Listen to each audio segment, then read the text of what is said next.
dan malam, kesemuanya itu adalah tanda-tanda kebesaran Allah bagi mereka yang mempunyai mata hati, ulil albab, orang yang mempunyai mata hati.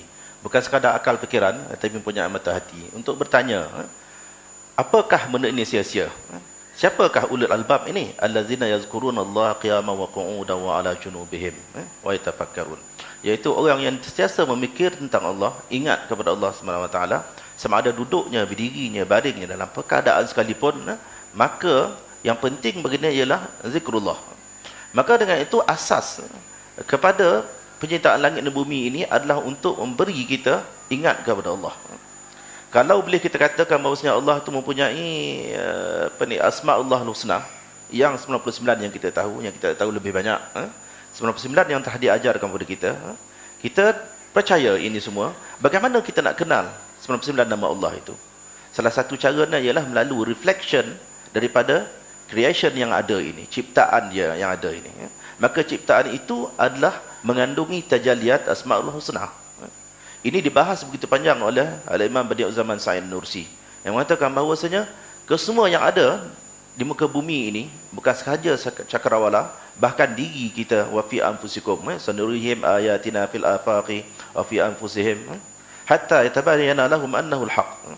Kami akan tunjukkan kepada mereka tentang ayat kebesaran kami pada diri mereka dan juga di ufuk. Ufuk maksudnya ialah fada, itu angkasa lepas, dan juga pada diri mereka, iaitu kita di alam bumi ini, sehingga nyata bagi kita bahawasanya Allah itu benar-benar hak. Dia adalah benar-benar al-haq. Maka dengan itu keseluruhan makhluk ini adalah tajalliyatul asma'ul husna, jelmaan kepada Allah Asma'ullahul Husna. Di sini menunjukkan bahawasanya unsur tauhid itu wujud.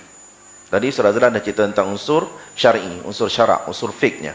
Unsur tauhid itu wujud dalam penciptaan langit dan bumi ini.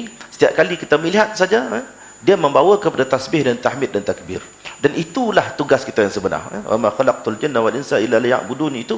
Bagaimana ubudiyah itu berlaku? Ubudiyah itu berlaku ialah kita perhati Asma'ullahul Husna itu di dalam diri kita, di alam sekitar kita, seluruh objek-objek yang ada di bumi ini, makhluk yang ada di bumi ini, dan juga di langit.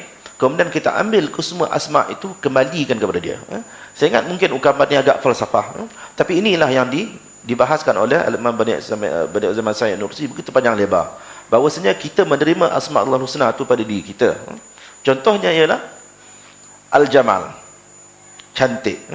Innallaha jamil yuhibbul jamal. Allah itu sifat dia cantik dan dia suka kecantikan. Allah itu pula besar. Allah itu maha berkuasa. Allah itu halim. Semua sifat-sifat yang ada dalam 99 itu. Maka kita titipkan tiap-tiap sifat itu pada makhluk yang ada.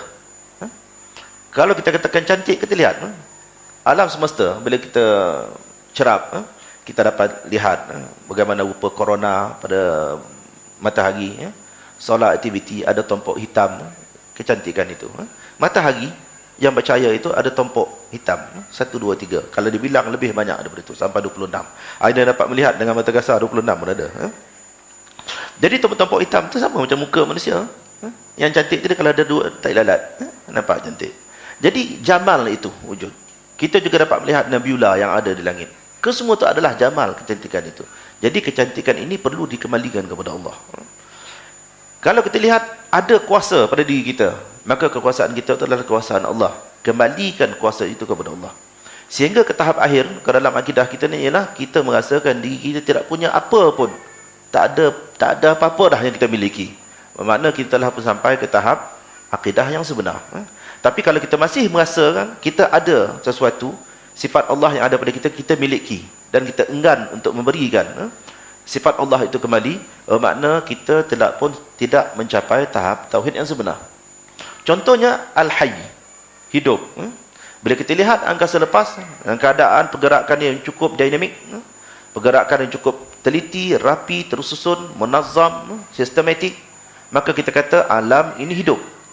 Maka dengan itu dia adalah jelmaan kepada nama Allah Al-Hayy. Sifat hayy Allah itu yang ada di alam itu dapat kita lihat pada diri kita yang hidup. Maka kesemua sifat hidup ini perlu diserahkan kepada Allah. Makna sekarang kita kena serahkan hidup kita dulu kepada Allah.